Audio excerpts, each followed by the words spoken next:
have our HRMI co-founder, Susan Randolph, back. Susan, how do HRM's economic and social rights metrics relate to the UN's Sustainable Development Goals, the SDGs?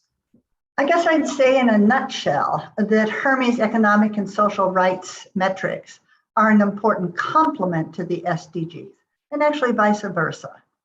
While there are a number of differences between the two approaches, there's also a number of similarities. And additionally, there's ways in which the two approaches are synergistic. So it would be correct to say that the two monitor the same thing? Oh, no, not at all. So HRMI's economic and social rights metrics monitor the extent to which countries are meeting commitments that they have made under international law.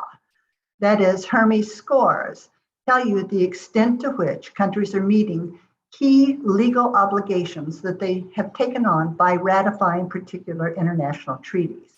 So most centrally here, it would be the International Covenant for Economic, Social, and Cultural Rights.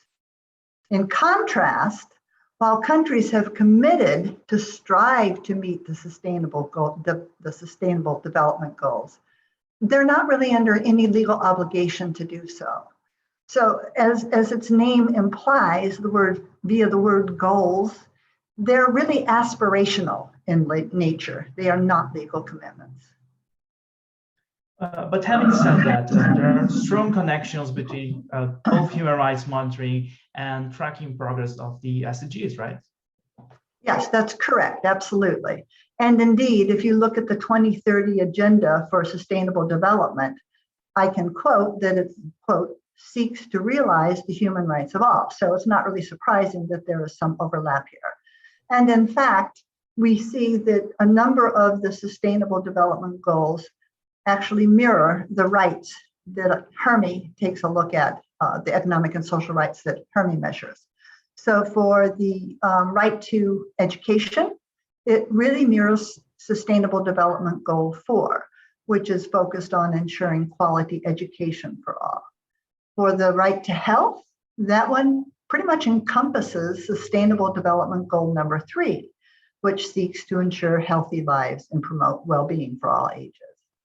When it comes to the right to food, we see that that pretty much overlaps with Sustainable Development Goal number 2, which is focused on ending hunger and achieving food security.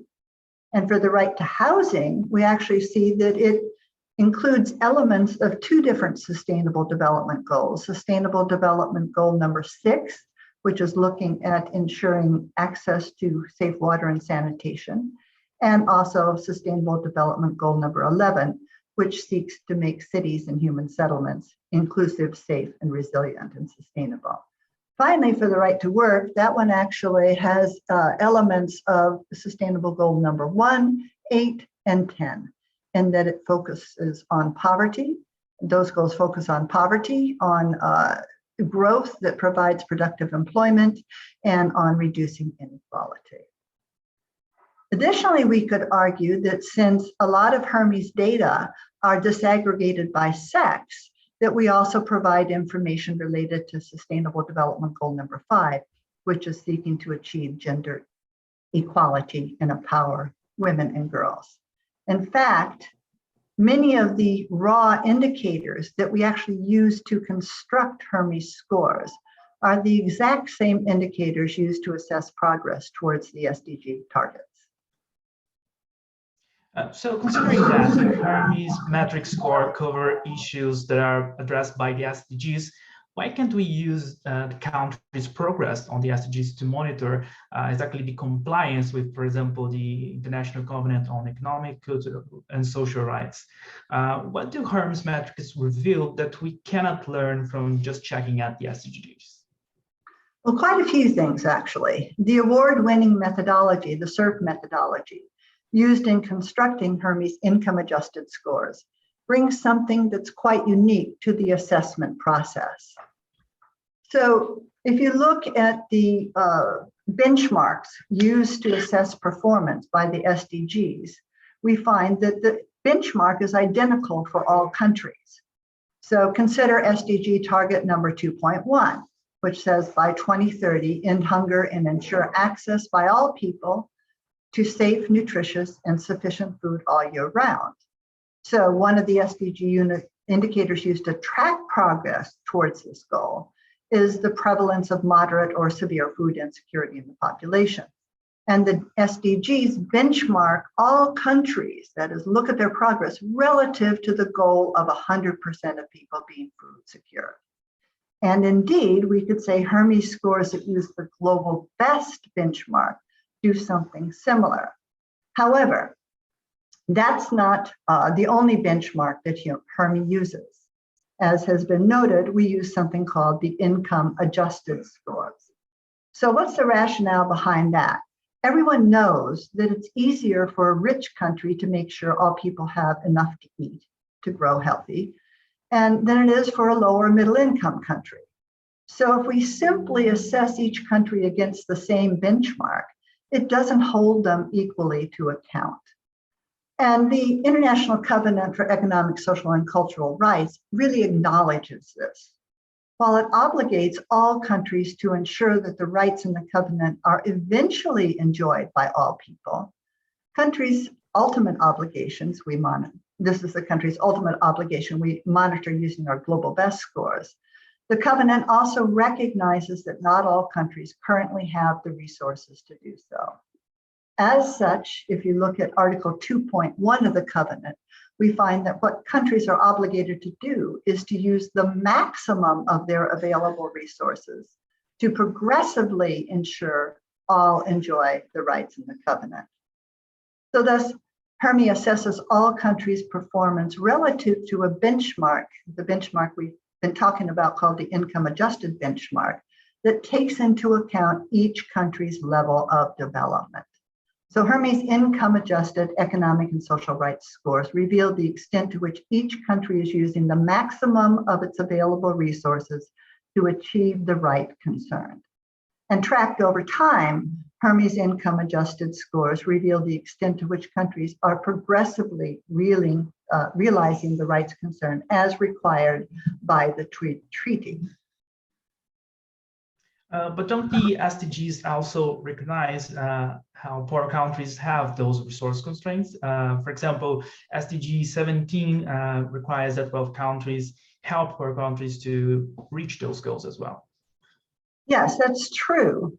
But none of the SDG indicators provides guidance as to which countries face binding resource constraints and which countries can actually dramatically improve their performance by improving policies, laws, or economic structures even. So Hermes income adjusted scores allow you to distinguish between those countries that are doing poorly because they're really not using their resources very well and they have poor policies, versus those countries that are doing the best that they can given their available resources and would actually require either additional income or development aid or technical assistance to be able to do better. Hermes income adjusted scores, unlike the SDGs, also allow you to learn how much more a country could do if it simply used its resources more effectively. That's not to say it will necessarily reach its 100% enjoyment target, but it does imply that many countries can actually make considerable progress on their own without outside resources. On the other hand, for resource-constrained countries, Hermes metrics additionally provide information on how much help those countries are likely to need in order to reach a particular SDG target, even if they do the best that they can with their available resources. And we can actually get a good insight into that by looking at the difference between Hermes Global Best and income adjusted benchmarks for the countries on the indicator concerned. So finally, you had mentioned how the SDG data also complement what they learned from Hermes economic and social rights metrics. How so? Well, Hermes economic and social rights metrics are actually intended to provide a high-level overview of a country's economic and social rights performance. Okay. But they don't actually take a look at the policies that countries might use to improve their performance. They don't provide too much insight there, unless one is simply comparing the performance of countries on a particular one that does well and one that does poorly, but it doesn't directly do it. The SDG indicators, in contrast, when they set specific targets, they usually have a number of different indicators that one wants to track towards meeting those targets. And those different indicators, some would argue, are actually causal to reaching the desired outcome. So let's take an example of SDG 2, which is end hunger and achieve food security and improve nutrition. It doesn't just monitor things such as food security. It also looks at agricultural productivity, at the incomes of small-scale food producers, at genetic resources available for food and animal production, at government expenditures on agriculture, and so on. So many other factors are actually included there.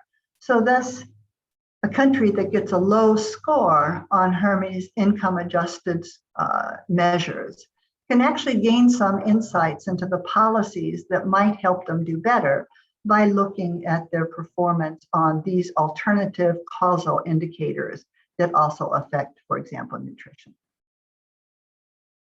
Thank you, Susan. We actually have an article on our website summing up what some of what Susan has said here. So feel free to take a look at that for reference.